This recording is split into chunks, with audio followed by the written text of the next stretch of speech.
नमस्कार, आप देख रहे हैं गुड न्यूज टुडे और जीएनटी स्पेशल के साथ मैं हूं अनंत भट्ट। आज जीएनटी स्पेशल में बात खतरे और उससे जुड़ी सावधानियों की करेंगे। इस वक्त जब दुनिया में क्रिसमस और नए साल की खुशियों के सिवा और कुछ नहीं होना चाहिए था, ऐसे समय में हमारी जिंदगी में ओमिक्रॉन नाम का बिन बुलाया मेहमान जबरदस्ती घुस आया है। सारी दुनिया में ओमिक्रॉन के मामले बढ़ रहे हैं। हमारे देश में फिलहाल ओमिक्रॉन के मामले कम जरूर हैं, लेकिन एक्सपर्ट्स ये भविष्यवाणी कर रहे हैं, ये चेता रहे हैं कि अगर अब सावधानी नहीं बरती गई तो कोविड के विरुद्ध इस युद्ध में हमें मुश्किल का सामना करना पड़ सकता है। भारत में अभी ओमिक्रॉन के केस बढ़ने का सिलसिला जारी है। अब तक देश में नए वेरिएंट से संक्रमित होने वाले मरीजों की संख्या 358 हो गई है। फिलहाल ओमिक्रॉन वायरस भारत में कुल 17 राज्यों और केंद्र शासित प्रदेशों तक अपनी पहुंच बना चुका है। भारत में ओमिक्रॉन के अब तक सबसे ज्यादा कुल 88 मामले महाराष्ट्र में सामने आ चुके हैं, तो वहीं ओमिक्रॉन के 67 मामलों के साथ दिल्ली दूसरे पायदान पर है। अब तक 38 केस के साथ तेलंगाना तीसरे नंबर पर है, जबकि चौथे नंबर पर तमिलनाडु है, जहां कुल 34 केस दर्ज हुए हैं और 31 केस के साथ कर्नाटक 5वें नंबर पर है। इसके बाद गुजरात का नंबर आता है, जहां अब तक ओमिक्रॉन के 30 मामले दर्ज हो चुके हैं। तो वहीं केरल में 27 और राजस्थान में अब तक 22 मामले सामने आए हैं। देश के बाकी किसी राज्य में अभी तक ओमिक्रॉन के मामलों ने दहाई का आंकड़ा पार नहीं किया है। अब तक हरियाणा और ओडिशा में 4-4, जबकि पश्चिम बंगाल और जम्मू कश्मीर में 3-3 मामले सामने आए हैं। इसके अलावा अब तक आंध्र प्रदेश में 2, उत्तर प्रदेश में 2, चंडीगढ़, लद्दाख और उत्तराखंड में 1-1 मामला सामने आ चुका है। आपको बता दें कि ओमिक्रॉन से जंग के बीच ही कोरोना से बचाव करने वाली इम्यूनिटी के बारे में एक उम्मीद भरी स्टडी भी सामने आई है।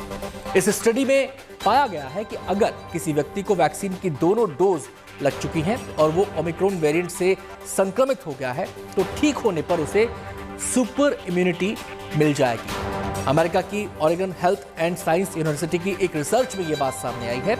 इस रिसर्च के मुताबिक वैक्सीनेटेड व्यक्ति के संक्रमित होकर ठीक हो जाने के बाद उसकी एंटीबॉडी 1000% तक ज्यादा असरदार पाई गई है। इसके पीछे हाइब्रिड इम्यूनिटी को वजह माना जा रहा है। जानकारों का मानना है कि भारत में हाइब्रिड इम्यूनिटी जनता के लिए सुरक्षा कवच का काम करेगी।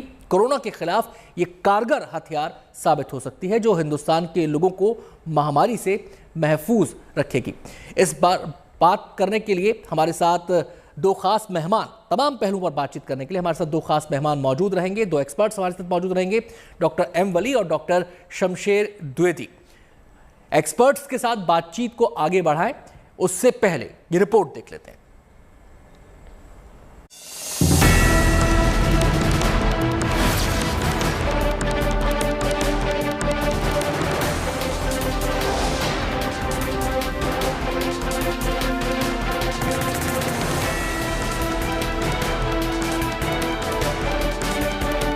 क्या ओमिक्रॉन पर वैक्सीन कामयाब है?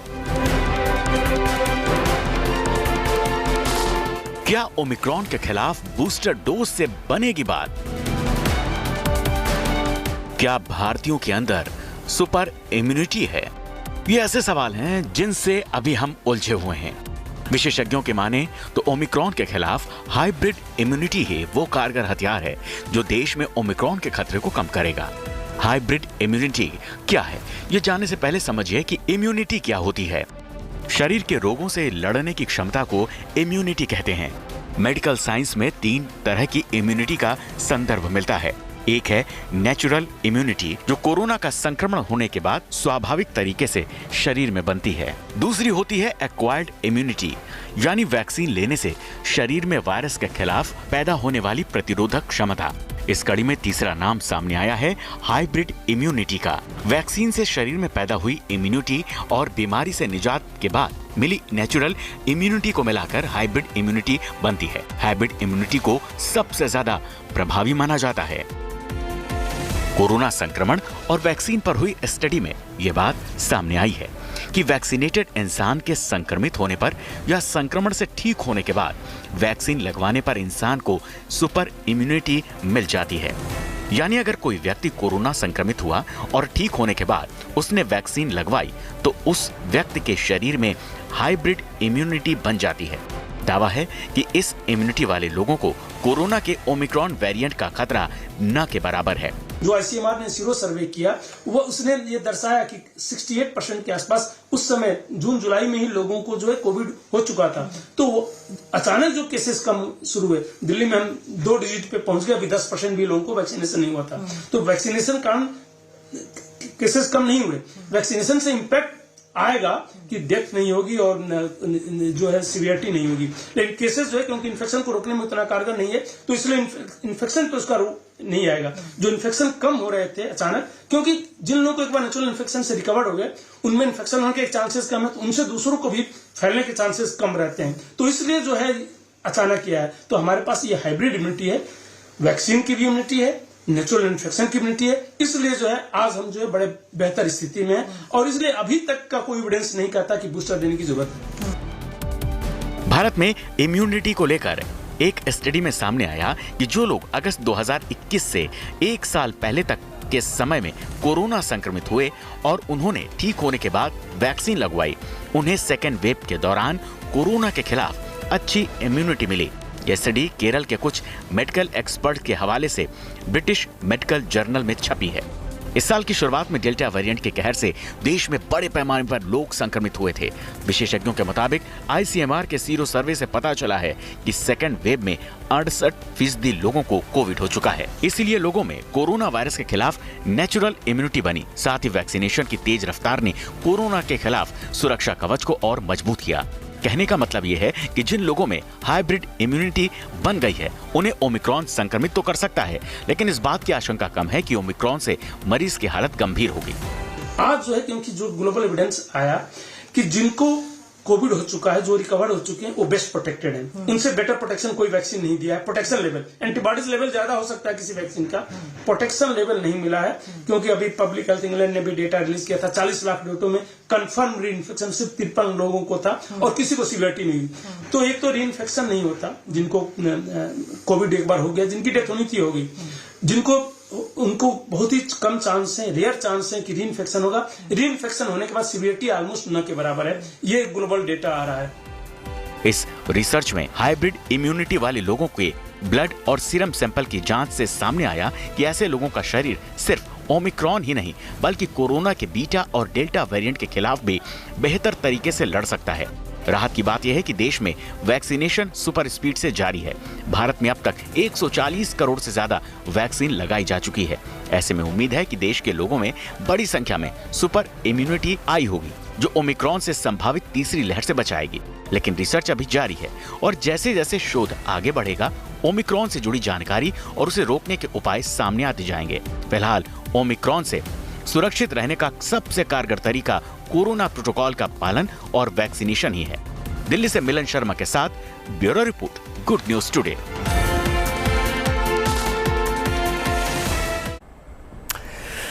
तो काफी चर्चा है इस हाइब्रिड इम्यूनिटी की आजकल एक्सपर्ट्स के बीच, और इसी को लेकर हमारे सवाल जवाब का सिलसिला हम शुरू करने वाले हैं अब डॉक्टर एम वली के साथ, जो कि सर गंगाराम हॉस्पिटल के सीनियर डॉक्टर हैं। डॉक्टर साहब, आपका बहुत बहुत स्वागत है। हाइब्रिड इम्यूनिटी, कहा जा रहा है कि जिन लोगों को इन्फेक्शन हुआ और वो ठीक हुए, वैक्सीनेशन हुआ, उसके अंदर इसके डेवलप होने की उम्मीद हो जाती है। इसके बारे में बातें कही जा रही हैं, लेकिन सवाल ये है, क्या भारत उस हाइब्रिड इम्यूनिटी के दायरे में आ चुका है? भारत की स्थिति क्या है, कहां स्टैंड कर रहा है इस समय? बिल्कुल ठीक है, ये गुड न्यूज़ भी है और ये बात एकदम ठीक है कि संक्रमण के बाद किसी भी बीमारी के एक रूल है इम्यूनिटी का, जो इम्यूनिटी पैदा होती है वो ज़्यादा पायदार होती है और ज़्यादा स्ट्रांग होती है, और ओवर एंड अबव अगर उससे संबंधित वैक्सीन प्रॉपर ले लिया जाए, प्रॉपर डोज में ले लिया जाए, तो ये उस इम्यूनिटी को बूस्ट करती है। ये it will be like immunity booster, जो संजय राय बता रहे थे। डॉक्टर संजय राय मेरे ही मेडिकल कॉलेज के हैं, मेरे साथ के हैं, और मुझे गर्व है उन पे कि वो बिल्कुल सटीक बात बोल रहे थे। और जो इस समय गवर्नमेंट का रुझान है अभी वेट करने का बूस्टर डोज का, वो उन्होंने बात साफ की है, क्योंकि एक मेमोरी होती है शरीर में, उस मेमोरी में ये इम्यूनिटी चली जाती है और ये बहुत देर पा होती है, और जब वो दोबारा संक्रमण वैसा वाला होता है इवन टीके की इम्यूनिटी बनने से पहले भी तो बॉडी उस मेमोरी में से वो इम्यूनिटी निकाल के इस्तेमाल करती है। ये बहुत बड़ी गुड न्यूज है। और हमारे यहाँ चूंकि डेल्टा की जो वेव थी, सेकेंड वेव डेल्टा वायरस की बहुत स्ट्रांग थी, इसलिए डॉक्टर राय भी ये जस्टिफाई कर रहे थे अपने वर्णन में कि जिन लोगों को संक्रमण हुआ था और जो बच गए हैं उनके अंदर एक अच्छी इम्यूनिटी उनके शरीर में मौजूद है जी। और ये इस वायरस में भी काम आएगी, ओमिक्रॉन में भी काम आएगी। और इसको हम बूस्टेड इम्यूनिटी भी कह सकते हैं, सुपर इम्यूनिटी भी कह सकते हैं, हाइब्रिड इम्यूनिटी भी कह सकते हैं, क्योंकि ये दो सोर्सेस से बन रही है, पिछली मेमोरी से और इस वैक्सीन से। जी डॉक्टर वली, यहां पर मेरा एक सवाल यह है, इम्यूनिटी को लेकर, एंटीबॉडीज को लेकर कई तरह के परसेप्शन है, कई तरह की बातें कही जाती हैं एक्सपर्ट्स के जरिए भी। ये भी कहा जाता है कि ये स्थायी नहीं होती। अब जिस हाइब्रिड इम्यूनिटी की बात हो रही है, मेरा पहला सवाल ये, क्या ये स्थायी होती है या इसकी भी कोई सीमा है, आयु है, इसकी भी कोई एज है? जी, लैंसेट में और मुख्तलिफ जर्नल्स में जो आर्टिकल्स छपे हैं वो कोवैक्सीन से संबंधित नहीं है, वो फाइजर और मॉडर्ना के वैक्सीन से संबंधित हैं। और जिस दिन ये ओमिक्रॉन की न्यूज ब्रेक हुई थी उसी दिन से फाइजर और मॉडर्ना के साइंटिस्ट लग गए थे इसका संबंधित वैक्सीन बनाने की खोज में और लगे हुए हैं। हमारे यहाँ बहुत अच्छा ये हुआ है कि कोवैक्सीन जिन लोगों को लगा है वो इससे बहुत आश्वस्त हो सकते हैं, क्योंकि होल वायरॉन वैक्सीन है और कुछ हद तक ये जो हमारा एस्ट्राजेनेका का जो वैक्सीन है वो भी इसमें अभी कारगर साबित हो सका है और हो रहा है और होगा। तो मैं इसमें ये कहूँगा आपके सवाल के जवाब में कि ये तय है कि जो mRNA बेस्ड वैक्सीन हैं उनकी इम्यूनिटी कुछ स्टडीज में 3 महीने के बाद कम हुई है, कुछ में 6 महीने के बाद कम हुई है और वहां पे बहुत ज्यादा बूस्टर डोज की बात हो रही है। लेकिन अगर आप देखें यूके में, जैसा कि संजय राय साहब बता रहे थे कि यूके में बूस्टर डोज लगने के बाद भी बहुत ज्यादा ब्रेक थ्रू इन्फेक्शन हुए हैं, जो हमारे यहाँ देखने में अभी नहीं आ रहे हैं। शुरू में बहुत कम केसेस आए थे लेकिन अब ये नहीं आ रहे हैं, ये भी एक गुड न्यूज है। तो हमें अपनी इम्यूनिटी को संजो के रखना है और जो लोग नेचुरली सफर किए हैं उनके लिए बहुत अच्छी बात है, और जो लोग सफर नहीं किए उनको दोनों टीके लगा के रखना है। जी डॉक्टर वली, लेकिन ऐसे भी लोग हैं जिनको कोरोना नहीं हुआ लेकिन उन्होंने वैक्सीन लगवा लिया है, तो क्या वो हाइब्रिड इम्यूनिटी के दायरे से बाहर माने जाएंगे? क्या उनकी इम्यूनिटी उतनी स्ट्रांग नहीं होगी जितनी कोरोना होने के बाद जिन लोगों ने वैक्सीन लगवाई है? अगर उनकी इम्यूनिटी उतनी स्ट्रांग नहीं है तो उसको बूस्ट कैसे किया जाए? आपने बहुत ही इंटेलिजेंट सवाल पूछा है। पहले वैक्सीन से बनी हुई इम्यूनिटी को ही हाइब्रिडाइज करने के लिए दूसरे वैक्सीन की जरूरत है, और अभी हमारे यहाँ जो कुछ वैक्सीन बने हैं ज़ाइकोव-डी वगैरह, तो उसमें 3 डोजेज हैं।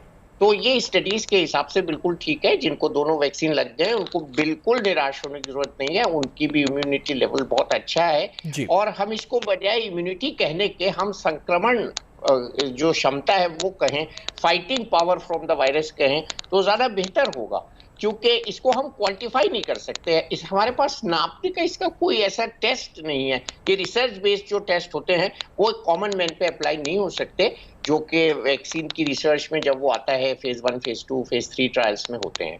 तो एक आम आदमी के लिए जानना जरूरी है कि अगर उसको दोनों टीके लग गए हैं तो उसको इम्यूनिटी का लेवल सेटिस्फैक्ट्री और अच्छा है और वो पायदार है और वो कोरोना वायरस से लड़ने के लिए बहुत काफी है। एक और यहाँ पर लोगों के जहन में सवाल उठता है कि एक तरफ हाइब्रिड इम्यूनिटी की बात हो रही है और दूसरी तरफ ऐसे भी लोग हैं जिनको कोरोना हुआ, जिन्होंने वैक्सीन लगवाया और जब उन्होंने अपना एंटीबॉडी टेस्ट करवाया तो उनमें पर्याप्त मात्रा में एंटीबॉडी नहीं पाई गई, तो वो चिंतित हो गए कि शायद उन पर असर ही नहीं हुआ, शायद वो इम्यूनिटी के दायरे में आए ही नहीं। ऐसे लोगों को आप क्या कहना चाहेंगे? उनसे भी ये कहना चाहूंगा, सबसे पहले तो ये वाली एंटीबॉडी जो टेस्ट हो रही है लैब्स में उसको प्लीज ना करें और अपने ऊपर एक्सपेरिमेंट ना करें, ऐसा बिल्कुल रिकमेंडेड नहीं है। और ये मेरा पर्सनल एक्सपीरियंस भी है इसलिए मैं शेयर कर रहा हूँ, हालांकि पर्सनल चीज़ें हम लोग नहीं शेयर करते हैं। और दूसरी बात ये है कि जो मैंने जिस मापदंड का जिक्र किया जो हम रिसर्च में तय करते हैं, अगर शरीर में वैक्सीन गया है इम्यूनिटी न बनने का कोई सवाल ही नहीं है, वो तो एंटीजन गया है, एंटीबॉडीज तो बनेगी। अब कौन सी वाली बन रही हैं उसको हम रिसर्च लैब्स में नापते हैं, इसलिए ये वाली एंटीबॉडी जो लैब्स में टेस्ट हो रही हैं, स्पाइक प्रोटीन की एंटीबॉडीज हैं ज़्यादातर वही टेस्ट हो रही हैं, उसको प्लीज़ आप ना कराएं तो बहुत अच्छा होगा। और आप वैक्सीन पर विश्वास करें, हमारा वैक्सीन बहुत सुरक्षित है, बहुत अच्छा है और होल वायरस बेस्ड वैक्सीन जिसकी मैं बार बार बात कर रहा हूँ, वकालत कर रहा हूँ, that is a Covaxin. This is very good vaccine. Doctor Wali, आप हमारे साथ बने रहिए, आपसे बातचीत का सिलसिला जारी रहेगा। हाइब्रिड इम्यूनिटी पर हमने बातचीत कर ली, वैक्सीनेशन के पहलुओं पर हमने बातचीत की और आजकल इस सब के बीच पिल्स का जिक्र भी हो रहा है कि ओरल पिल आने वाले समय में कारगर साबित हो सकती है। अमेरिका में 2 पिल्स को मंजूरी मिल चुकी है। अब सवाल यह है कि ये कितनी कारगर होंगी, कैसे इनका सेवन किया जाएगा, किस आधार पर ये कंपनियां दावा कर रही हैं, इन तमाम पहलुओं पर हम चर्चा करेंगे। लेकिन उससे पहले इन दवाओं से जुड़ी ये रिपोर्ट देखते हैं, उसके बाद डॉक्टर वली से बातचीत के सिलसिले को आगे बढ़ाएंगे।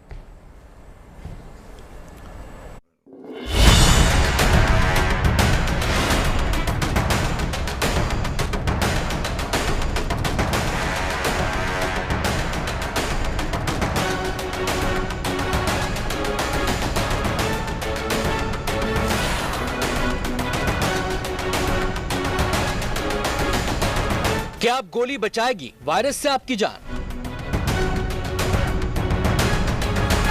जो काम वैक्सीन ने अधूरा छोड़ दिया, क्या वो अब गोली से पूरा होगा?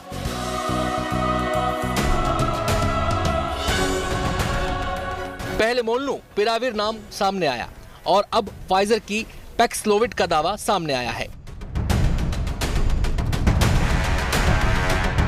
अमेरिका में जिस स्पीड से कोरोना के मरीज बढ़े हैं, वैक्सीन का असर कम पड़ता दिख रहा है। वहां फाइजर की नई गोली ने सबकी उम्मीदों को थोड़ा बढ़ा दिया है।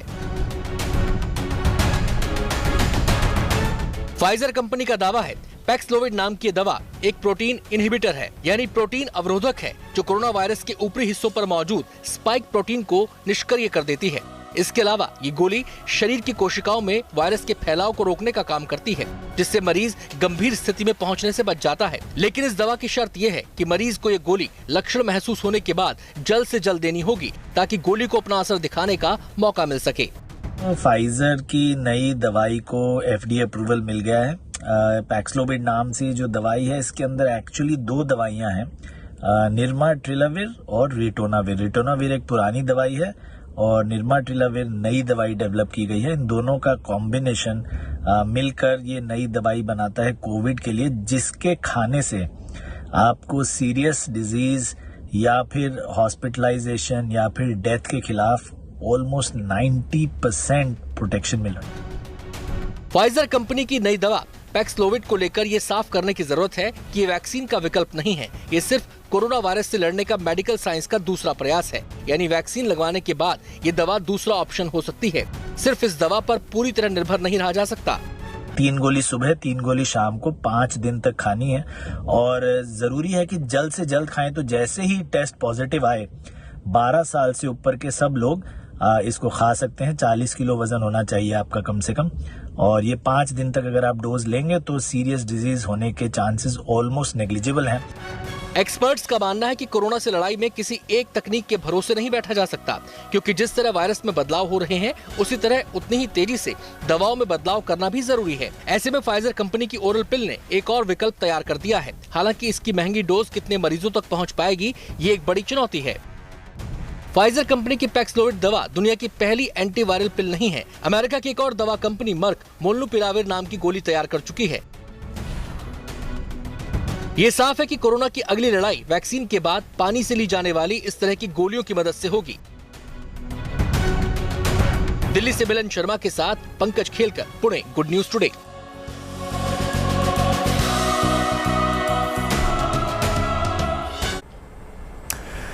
तो वैसे सुनने में और दावों को सुनने के बाद ये मुस्कुराहट लाने वाली गोली आपको लग सकती है, लेकिन क्या वाकई ये इतनी कारगर है जितने दावे किए जा रहे हैं? सीधे हम रुक कर लेते हैं डॉक्टर एम वली का, जो हमारे साथ इस समय मौजूद हैं। डॉक्टर साहब, सवाल अब ये है, क्या ये शील्ड है या छलनी है? देखिए, ये एंटीवायरल प्रिपरेशंस का एक मिक्सचर है जी, और ये बहुत इसके रिसेंट ये जो है अराइवल है। तो इस संबंध में हमने पहली बार जब कोरोना आया था तो हमने एक कॉम्बिनेशन ट्राई किया था जिसमें रिटोनाविर थी। अब इसमें उन्होंने दूसरी दवाई जो मिलाई है उसके साथ ये निरमा टिलावीर जो है, इसका ज्वाइंट एक्शन, जैसे हम अभी जो इम्यूनिटी की बात कर रहे थे, ये दोनों दवाई भी मिलके मैथमेटिक्स की तरह 2 and 2 4 नहीं होता है मेडिसिन में, कभी कभी 2 and 2 6 भी होता है, 5 भी होता है। तो इसका हमें देखना पड़ेगा result and cost of therapy. और सबसे जरूरी बात मैं यहाँ ये कहना चाहूंगा कि ये दोनों जो प्रिपरेशन है फाइजर की और मर्क की, प्लीज आप कहीं इसको मंगाने ना लग जाइएगा यूएस से और किसी रिश्तेदार से। अभी हमारे यहाँ इसकी पूरी ट्रायल्स होंगी और पूरा अप्रूवल होगा, drug controller general of India इसको रिकॉग्नाइज करेगा और उसके बाद फिर खाया जाएगा। मैं आपसे ये भी शेयर करना चाहूँगा कि जो इसमें रिटोनाविर है, पिछली एपिडेमिक में बहुत से लोगों ने खाई थी कॉम्बाइंड, वो भी एक और दवा के साथ थी, तो उससे कुछ फायदा नहीं हुआ और लोगों को एक्सपोजर हुआ। इसलिए ये बहुत एक्साइटिंग न्यूज़ है, गुड न्यूज़ है। और इस न्यूज़ के साथ मैं ये भी कहना चाहूँगा कि सावधानी रखें, मास्क लगाएं और अपने को आइसोलेटेड रखें, वो सबसे बड़ी दवा है। और यही गुड न्यूज़ है आज की कि अपने से कोविड एप्रोप्रिएट बिहेवियर से दूर न जाएं। और सभी दर्शकों को आपके चैनल की तरफ से I will wish a merry Christmas with this good news that we have something for omicron and corona virus. आप डिसहार्टेड ना हो, हमारे पास इसके अलावा भी कुछ है और वो एंटीबॉडीज की शक्ल में है, जैसे पिछली बार हमारे पास प्लाज्मा था, इसलिए डिसहार्टेन होने की जरूरत नहीं है। और सबसे बड़ी बात, जो नया वायरस है उसके सिम्टम्स लिमिटेड हैं और लंग में ये नहीं जा रहा है, ट्रैकिया तक, सांस की नली तक रह रहा है, एडमिशंस नहीं हो रहे हैं, ऑक्सीजन की जरूरत नहीं पड़ रही है, डेथ्स नहीं हो रही हैं। तो इसलिए सावधानी रखें और ये नए वेरिएंट से बिल्कुल न डरें। हमने बहुत अच्छी अच्छी बातें की हैं इस प्रोग्राम में जो कि ऑल पॉजिटिव हैं और हमको पॉजिटिव रहने से ज्यादा अच्छी इम्यूनिटी मिलती है, नेगेटिव रहने से हमारी इम्यूनिटी वीक होती है। इस बात के साथ मैं अपनी बात को खत्म करूंगा। एक छोटा सा सवाल डॉक्टर वली मेरा और है जी। वैक्सीनेशन का जब अभियान शुरू हुआ पूरी दुनिया में, उस समय वैक्सीन को लेकर भारत के पास अपना वैक्सीन होगा नहीं होगा ये बात छिड़ी थी। आज भारत के पास अपने 2 वैक्सीन है, कोवैक्सीन, देसी वैक्सीन ही उसे कहा जा रहा है। ये जो दवाई बन रही है, जो पिल्स बनी है, क्या भारत में भी अपनी देसी पिल्स बहुत जल्द मिल सकती है हमें? हाँ, हम तो इस तरह की दवाएं HIV की पूरे वर्ल्ड को सप्लाई कर रहे हैं। और जो इसका एक कंपोनेंट है रिटोनाविर, तो बहुत लार्ज स्केल में एक कॉम्बिनेशन प्रोडक्ट में हमारे यहाँ है जो कि HIV के लिए यूज हो रहा है, बल्कि एक्सपोर्ट हो रहा है। तो ये इसमें ऐसी कोई भी बात नहीं है। ये पैक्सलोविड के दोनों कॉम्पोजिशन और मोलनुपिरेविर भी, it's an antiviral drug and we have all the facility to manufacture the salts. इसमें ऐसी कोई भी वजह नहीं देख रहा हूं मैं कि it will be very soon, if it will be approved, it will be made in India and it will be very soon in our hand with much less price. बहुत बहुत शुक्रिया डॉक्टर वली हमारे साथ जुड़ने के लिए और तमाम सवालों का जवाब देने के लिए। और उम्मीद करते हैं कि जो भी दर्शक हमारे साथ जुड़े इस कार्यक्रम में, उनके जहन में जो भी शंकाएं आशंकाएं इस समय चल रही हैं, उनका काफी हद तक निवारण हुआ होगा। तो पॉजिटिव रहना है, सावधान रहना है, सतर्क रहना है, घबराना नहीं है। अगर किसी जंग को जीतना है तो पूरे हौसले के साथ, पूरी सावधानियों के साथ। इसी के साथ अपने कार्यक्रम को हम विराम देंगे। एक छोटा सा ब्रेक, लेकिन आपको कहीं नहीं जाना है। देखते रहिए गुड न्यूज टुडे।